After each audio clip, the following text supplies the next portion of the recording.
Hello दोस्तों, स्वागत है आपका बिहार न्यूज में। दोस्तों मैं हूं फिरदौस गनी और आप देख रहे हैं केडीबी लाइव। दोस्तों आज की बिहार की टॉप न्यूज लेकर आए हैं आपके लिए। दोस्तों वीडियो स्टार्ट करने से पहले आपसे एक रिक्वेस्ट है, अगर आप नए आए इस चैनल पर तो चैनल को सब्सक्राइब करके बेल आइकन को भी प्रेस कर दीजिए और साथ में वीडियो को लाइक कीजिए, अपने दोस्तों के साथ शेयर भी कीजिए। तो चलिए दोस्तों स्टार्ट करते हैं आज का न्यूज। केंद्र सरकार देश में जारी लॉकडाउन की अवधि को विश्लेषण कर रही है, जहां राज्यों ने भी अपनी परिस्थितियों के अनुसार केंद्र को सुझाव भी भेजे हैं। इसी कड़ी में बिहार ने केंद्र सरकार को सुझाव भेजा है कि बिहार में लॉकडाउन को 31 मई तक बढ़ाया जाए। आपको बता दें कि केंद्रीय गृह मंत्रालय ने राज्यों से उनके सुझाव मांगे थे, जिसके जवाब में बिहार सरकार ने केंद्र को लिखा है कि बड़ी संख्या में प्रवासी मजदूर बिहार आ रहे हैं। यदि राज्य में लॉकडाउन लागू रहा तो इन प्रवासी मजदूरों पर निगरानी आसानी होगी। उन्होंने ये भी कहा है कि जिन इलाकों में प्रवासी मजदूरों के लिए क्वारंटाइन सेंटर बनाए गए हैं उन्हें रेड जोन घोषित किया जाए। इस बार यानी कि 2020 में बिहार को बाढ़ और कटाव की बड़ी तबाही झेलनी पड़ सकती है। दरअसल लॉकडाउन ने आने वाले बाढ़ की तैयारियों पर ब्रेक लगा दिया है। नेपाल बॉर्डर सील होने के कारण गंडक बराज के 3 जर्जर फाटकों को भी नहीं बदला जा सका है। जल संसाधन विभाग द्वारा बाढ़ के कार्य पर भी लॉकडाउन के कारण कई क्षतिग्रस्त बांध की मरम्मत, गंडक नदी के गर्भ से मिट्टी की कटाई के साथ फाटक बदलने का काम अधर में लटका हुआ है। ऐसे आसार है कि 15 जून के बाद बरसात शुरू होगी और नेपाल की ओर से आने वाले तेज जल धारा को नियंत्रण करने वाला गंडक बराज के जर्जर 3 फाटक का संचालन नहीं हो सकेगा। ऐसे में जलस्तर में वृद्धि के बाद बाढ़ का बड़ा खतरा सीमांचल उत्तर बिहार में मंडरा रहा है। दरअसल जिस कार्य को 15 जून तक पूरा कर लेना था उसकी ठीक से अभी शुरुआत भी नहीं हो सकी है।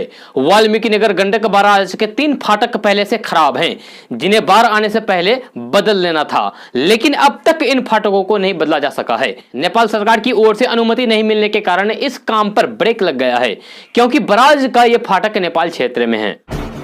एफआईआर और चार्जशीट अब एक ही क्लिक पर थाने से अदालत तक पहुंच जाएगी।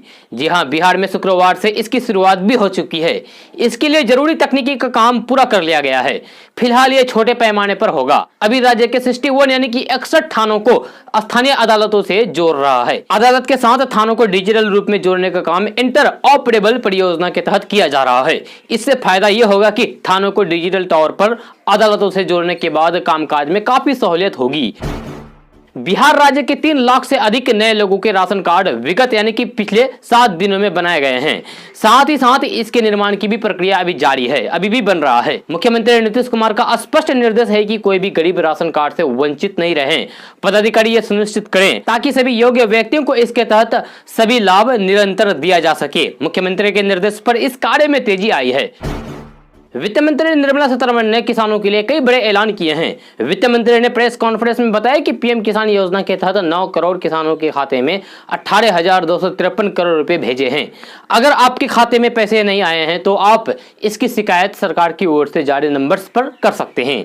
आप अपने गाँव के लेखपाल या फिर जिला कृषि पदाधिकारी से संपर्क कर सकते हैं। इसके अलावा आप सीधे केंद्रीय कृषि मंत्रालय की ओर से जारी किए गए हेल्पलाइन नंबर पर संपर्क कर सकते हैं। पीएम किसान हेल्पलाइन नंबर पर कॉल करने के लिए आपके मोबाइल स्क्रीन पर दिए गए इस नंबर पर कॉल कर सकते हैं। इसके अलावा आप अपने मोबाइल स्क्रीन पर दिए गए ईमेल आईडी पर भी ईमेल भी कर सकते हैं। केंद्र सरकार ने लॉकडाउन 4.0 के लिए खाका तैयार करना शुरू कर दिया है। नए स्वरूप में लागू किए जाने वाले इस लॉकडाउन में सरकार द्वारा आर्थिक पैकेज में किए गए विभिन्न प्रावधानों के अनुसार कामकाज की छूट दी जाएगी। इसके साथ ही राज्य सरकारों द्वारा दिए जाने वाले सुझावों के अनुसार भावी कार्य योजना बनाई जाएगी। विभिन्न जोन में अलग अलग तरह के कार्य योजना बनेगी, जिससे आर्थिक गतिविधियों में तेजी लाया जा सके। प्रधानमंत्री ने मुख्यमंत्रियों के साथ की 5वीं बैठक में चौथे चरण के लॉकडाउन को लेकर साफ संकेत दिए थे कि इसमें देश को आर्थिक पटरी पर वापस लाने के प्रयास शुरू किए जाएंगे। बिहार के माध्यमिक विद्यालय और उच्च माध्यमिक विद्यालय के लिए करीब 40,000 शिक्षकों के पदों के लिए स्वीकृति दे दी गई है। माध्यमिक विद्यालय में 32,916 शिक्षक एवं उच्च माध्यमिक विद्यालयों में कंप्यूटर विषय में 1,000 पद अर्थात कुल 33,916 शिक्षकों के पदों पर बहाली होगी। इस पद की स्वीकृति को लेकर शिक्षा विभाग ने महालेखाकार को पत्र लिखा है।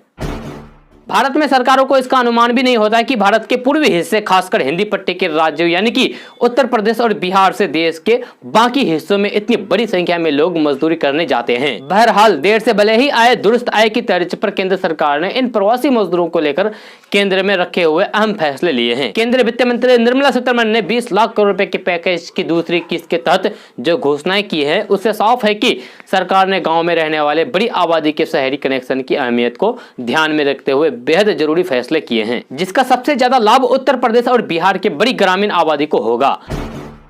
प्रधानमंत्री नरेंद्र मोदी की तरफ से घोषित 20 लाख करोड़ रुपए के पैकेज के तहत बिहार आ चुके या फिर आने वाले 10 लाख से ज्यादा प्रवासी मजदूरों को बिना राशन कार्ड के भी 2 महीने तक हर माह 5 किलो चावल और प्रति परिवार 1 किलो दाल दिया जाएगा। बचे हुए किसानों के साथ विशेष अभियान चलाकर पशुपालकों और मछुआरों को भी केसीसी यानी कि किसान क्रेडिट कार्ड का लाभ दिया जाएगा। इस बात की जानकारी बिहार के डिप्टी सीएम सुशील कुमार मोदी ने दी है।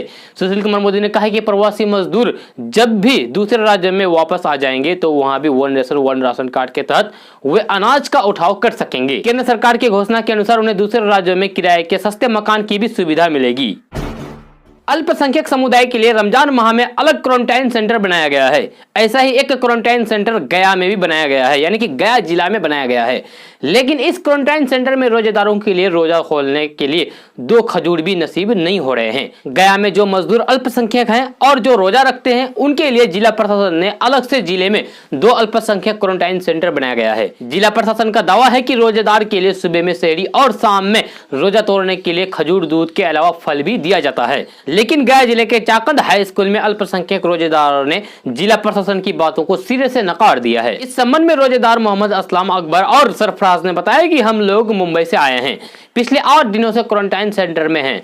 यहाँ 29 रोजेदार है, लेकिन सहरी और अफ्तार के लिए कोई भी व्यवस्था नहीं है। हम लोग घर से मंगवाकर रोजा खोलते हैं या फिर कभी कभी पानी पी पी कर रोजा खोलना पड़ता है। वही एक दिन का फल को बचाकर अगले दिन यानी कि दूसरे दिन भी यूज कर लेते हैं। बिहार सरकार ने कई कस्बाई और अर्ध शहरी इलाकों की सुनियोजित विकास की कवायद तेज कर दी है। बिहार में शहरीकरण को बढ़ावा देने के लिए करीब 100 कस्बों को नगर पंचायत बनाए जाने की अधिसूचना जारी कर दी है।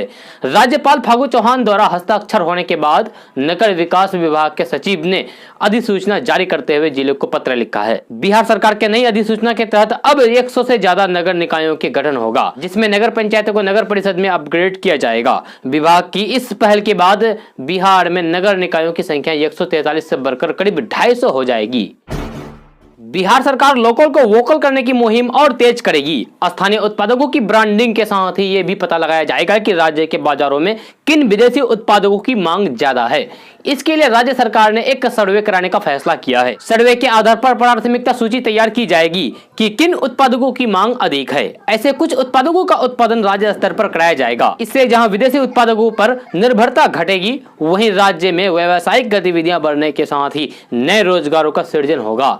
प्रधानमंत्री नरेंद्र मोदी ने हाल ही में स्थानीय उत्पादकों के प्रचार प्रसार और प्रयोग पर जोर दिया था।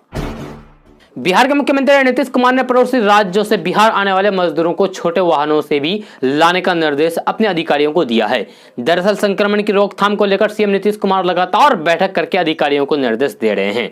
सीएम नीतीश कुमार की कोशिश है कि बिहार में संक्रमण कम से कम फैले, लेकिन इसके बावजूद इसके संक्रमित मरीजों की संख्या बढ़ती ही जा रही है। सीएम नीतीश कुमार ने इसी को लेकर सरकार की तरफ से किए जा रहे कार्यों की उच्च स्तरीय समीक्षा की। आरजेडी अध्यक्ष लालू प्रसाद यादव की रिहाई की मांग एक बार फिर से उठने लगी है। दरअसल भाकपा माले महासचिव दीपंकर भट्टाचार्य ने सीएए विरोधी आंदोलन के नेताओं की रिहाई की मांग की है। इनको लेकर उन्होंने राष्ट्रपति रामनाथ कोविंद को ज्ञापन भी सौंपा है। दीपंकर ने इसके साथ साथ राजद सुप्रीमो लालू प्रसाद यादव, महबूबा मुफ्ती, सुधा भारद्वाज, वरवर राव, आनंद तेलतुंबड़े जैसे लोगों के लिए भी रिहाई की मांग की है। दीपंकर का कहना है कि इस संकट के काल में जहां पूरी दुनिया में जेलों को खाली करने की बात हो रही है, तो वहीं हमारे यहाँ जिन राजनीतिक सामाजिक हस्तियों की उम्र 70 के करीब है, इन लोगों को जेल से रिहा करना चाहिए। पटना यूनिवर्सिटी के रिजल्ट का इंतजार कर रहे छात्रों के लिए एक बड़ी खबर है। पटना यूनिवर्सिटी ने फैसला किया है कि अंतिम वर्ष की परीक्षा में कॉपियों का मूल्यांकन 17 मई के बाद किया जाएगा। पटना विश्वविद्यालय के रजिस्ट्रेशन मनोज मिश्रा ने कहा है कि तीसरे फेज के लॉकडाउन खत्म होने के बाद कॉपियों की चेकिंग शुरू की जाएगी।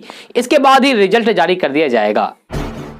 देशव्यापी लॉकडाउन के बीच जहां व्यवसायी भी आर्थिक समस्या से जूझ रहे हैं, वहीं बिहार में हाईवे के एक ढाबा संचालक ने दरियादिली दिखाते हुए अपने ढाबे को लंगर का रूप दे दिया है। जी हां, पूरा मामला छपरा से जुड़ा हुआ है, जहां बिहार यूपी सीमा पर स्थित नेशनल हाईवे के पास एक ढाबे में रोजाना 10-20 नहीं बल्कि पूरे 500 लोग भोजन कर रहे हैं, वो भी बिना पैसे के, यानी कि निःशुल्क फ्री में। उत्तर प्रदेश की सीमा पर स्थित मांझी के पास नेशनल हाईवे 19 पर स्थित इस ढाबा के मालिक ने लॉकडाउन के बाद इस होटल में खाने वाले लोगों के लिए कैश काउंटर सिलेंडर को बंद कर दिया है। ढाबा के मालिक का कहना है कि ऐसा करने से उन्हें आत्मिक संतोष मिलता है। होटल मालिक का नाम बसंत सिंह है। दरअसल उत्तर प्रदेश के रास्ते बड़ी संख्या में मजदूर प्रतिदिन बिहार और झारखंड के लिए आ रहे हैं। इन मजदूरों को कई दिनों तक भूखा रहना पड़ रहा है, लेकिन छपरा के मांझी के पास लाइन होटल मालिक बसंत सिंह ने मजदूरों की समस्या को काफी हद तक समाधान कर लिया है। अररिया के जोगबनी स्थित नेपाल बॉर्डर पर एक मजदूर का परिवार पिछले 2 दिनों से भूखे प्यासे सड़क पर दिन और रात बिताने को मजबूर हैं। न तो वह भारत में ही पूरी तरीके से प्रवेश कर पा रहा है और न ही वापस नेपाल जाने की स्थिति में है। वे प्रशासन से क्वारंटाइन सेंटर जाने की गुहार भी लगा रहे हैं, लेकिन उसकी कोई भी सुनने वाला नहीं है। दरअसल नेपाल के इटहरी के विनोद रसेली अपने परिवार के साथ पूर्णिया में ही रह रहकर मजदूरी किया करते थे। लॉकडाउन में जब काम छूट गया तो अपनी पत्नी और बच्चों को साइकिल पर बिठाकर जोगबनी आ गया। जोगबनी सीमा सील होने की वजह से इस मजदूर का परिवार बॉर्डर पर ही फंस गया है। विनोद का कहना है कि 2 दिन हो गए हैं, लेकिन हम कहां जाएं कुछ समझ में नहीं आ रहा है और वे अभी बॉर्डर पर ही है। न नेपाल जा पा रहे हैं और न ही इंडिया में पूरी तरीके से प्रवेश कर पा रहे हैं। लॉकडाउन के कारण बंद पड़ी निजी कंपनियों और फैक्ट्रियों में स्टाफ को वेतन देने के सरकार के आदेश के खिलाफ सुप्रीम कोर्ट में दायर याचिका पर सुप्रीम कोर्ट ने केंद्र सरकार से 1 हफ्ते से जवाब मांगा है और आदेश दिया है कि इस बीच किसी कंपनी या फैक्ट्री प्रबंधन के खिलाफ कोई भी कार्रवाई नहीं की जाएगी। आपको बता दें कि सरकार ने नोटिफिकेशन जारी किया था कि बंदी के दौरान कोई भी फैक्ट्री या फिर इंडस्ट्री अपने कर्मचारियों का वेतन नहीं काटेगा। इसके खिलाफ कुछ कंपनियों ने सुप्रीम कोर्ट में याचिका दाखिल की है। उसका कहना है कि वे वेतन नहीं दे सकते हैं, उसको नुकसान हो रहा है, सरकार का आदेश रद्द किया जाए। आज सरकार ने जवाब देने के लिए समय मांगा है। सरकार के जवाब के बाद आगे की सुनवाई होगी। अब तक के लिए कोर्ट ने आदेश दिया है कि सरकार किसी कंपनी के खिलाफ कोई भी कार्रवाई नहीं करेगी। दोस्तों आज का न्यूज़ बस यहाँ तक। कैसा लगा आप लोगों को आज का न्यूज़? जरूर अपना सुझाव दीजिएगा नीचे कमेंट बॉक्स में कमेंट करके। अगर आप नए आए इस चैनल पर तो चैनल को सब्सक्राइब करके बेल आइकन को भी प्रेस कर दीजिए। अपने दोस्तों के साथ शेयर भी कीजिए और वीडियो को लाइक भी कीजिए। तो चलिए दोस्तों फिर मिलते हैं नेक्स्ट वीडियो में।